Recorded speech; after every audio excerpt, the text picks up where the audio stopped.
sweeten all kinds of cocktails, add a little bit of extra oomph to things. And also, it's common to do infusions with those and add even more depth and layers to drinks. And I'll show you how to simply and easily make both of those right after I give you a little intro. Hi, my name is Sean, and for the last 16 years, I've been bartending across the United States and internationally. Here on the Wasted Knowledge Show, I'm going to share some of that knowledge and experience behind the bar with you. Yeah, that'll get the job done. It's delicious. So my next goal is to make an outro. That'll happen eventually. But I'm proud of that, and I'm learning all this new equipment and stuff. Last week, I apologize. I think I was staring at my monitor for like half the time. I'm going to get used to looking at the camera again. Sorry, guys. So simple syrup or bar syrup is standard. I mean, we use it to make our own behind the bar sour mix. We'll use it in old fashions. We'll use it in lemon drops, going on down the line. It's usually in a little squeezy bottle like this guy, at least was the last place I worked, in the little, right into the drink. I actually even have, there she is. Don't buy store-bought. I think I was in a jam and I just needed simple syrup. I think I was like on my way to a thing. I've been refilling this for like 2 years. Which, you know what? If you already have one, you already did it, great. That's a good storage container. Simple syrup, by the way, when you make it, stores for a long time. Sugar is a preservative. And it'll last out. You don't really want to do it. You should refrigerate it. But once it's in the fridge, it'll stick around for a while. So there are 3 kinds of syrup in general. There's lots of different ratios. There's lots of different names, which is kind of the confusing thing. You have simple syrup or bar syrup. That's what we're going to make today.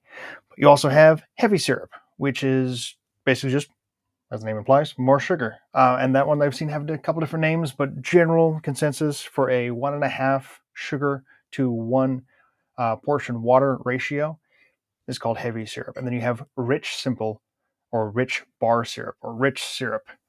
Again, a bunch of different names. And that's 2 parts sugar to 1 part water.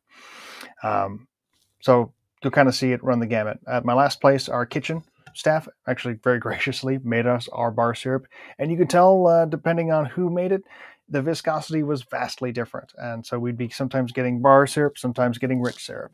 Not that's good or bad. It's just one of those things you got to pay attention to when you're making a cocktail. If you didn't make your own syrup, kind of gauge it at least a little bit to know that what you're using is going to be correct for the cocktail, so the balance isn't all thrown off. So, sugar. Yeah, duh. We're going to do equal parts. We're just going to do a regular bar syrup. So, one of the easiest things to do is just measuring this guy out. We'll go 1 part sugar. Bam. And 1 part hot water.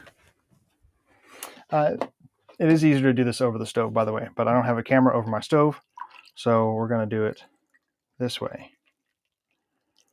Insulated, where I'm going to add just a little extra to that. So this is hunky-dory. This is the majority of it. And you stir to combine. Hot water, obviously, it's going to dissolve a little bit easier and a little bit faster. If you're doing a heavy or a rich syrup, you pretty much have to have heat actively on your syrup to get it to dissolve together correctly. The first couple times I made simple syrup as a very young bartender, I just added sugar until it stopped dissolving in the water. That's a lot of sugar. That's a very heavy syrup. So this is almost entirely dissolved. The nice thing is if you are doing this over the stove, it'll work faster. And if you're going to do an infusion, that'll actually just help the infusion process. And I would almost entirely recommend it unless you're doing a really delicate ingredients for your infusion or for your flavored syrup, essentially is what we're making. This is some lavender. And you can look up like recipes online if you want to see kind of your ratio of ingredients. I generally go kind of depending on my volume, however much a tea bag will work for that volume is kind of how I look at it. So not a whole lot. I might put just a tiny bit more in there. Also kind of depends on how much flavor you want. So if you're doing this over heat, 5 minutes to maybe 20 minutes, depending on the product you put in there. Obviously, lavender, this is lavender flowers. So it's delicate. It's not going to take much for it to open up. and add flavors to your product. If you don't have a lot of time on the stove, or you're having a busy day and like, look, this is as much as I can do, put it in a sealed container, put it in your fridge, let it sit overnight. Bam. It'll keep adding flavor as it sets. Once that is done and you have that all set up, oh, hey, look, it's like a kitchen shell. This has been sitting for a while. So once it's been all set up, you've got your infusion done. Just strain it right out. Not too bad. So you can strain it out. Got all my solids, so you don't have anything weird in your drink. And I used to tell customers a lot, especially if we were making as we made all of our syrups in-house. Hey, if you see anything in your cocktail, you see little bits, that's the actual ingredient that we used. Most people I found appreciated that. They're like, oh, shoot, that's real lavender. It's not fake. No, I'm like, no, nothing fake. All natural here. Generally, you wouldn't find people that were all that upset. So bam, now I have lavender syrup. This bottle is actually still labeled simple. That's adorable. Look at me, labeling my things. Do label stuff though, because especially if you have simple and something different, you're going to want to know the difference. Nice thing about lavender, it is very aromatic. So you can tell very quickly what you have, at least in the case of that syrup. And that took on the flavor quite nicely. So there you go. That is both your simple syrup, which is, again, just 1-to-1 sugar to water. Warm up that water a little bit, mix together. Once it's dissolved, you have simple, let it cool down and put it in a container. If you're going to do an infusion, try to have a little bit of heat. By the way, not a lot of heat. Doesn't need to be boiling at all. Low simmer at the most, even if it's just under a simmer, again, depending on the how delicate your infusion ingredient is. I got sugar all over that. But yeah, you don't need a ton of active heat. It doesn't need to be rolling or boiling or anything like that. Just a little bit of heat, a little bit of time, and you're good. And again, you can always let it sit and steep overnight, and you'll get something quite nice. And sometimes overnight is just nice because it lets everything just kind of meld together and work together. And that's it. That is how you make a simple syrup and an infused syrup.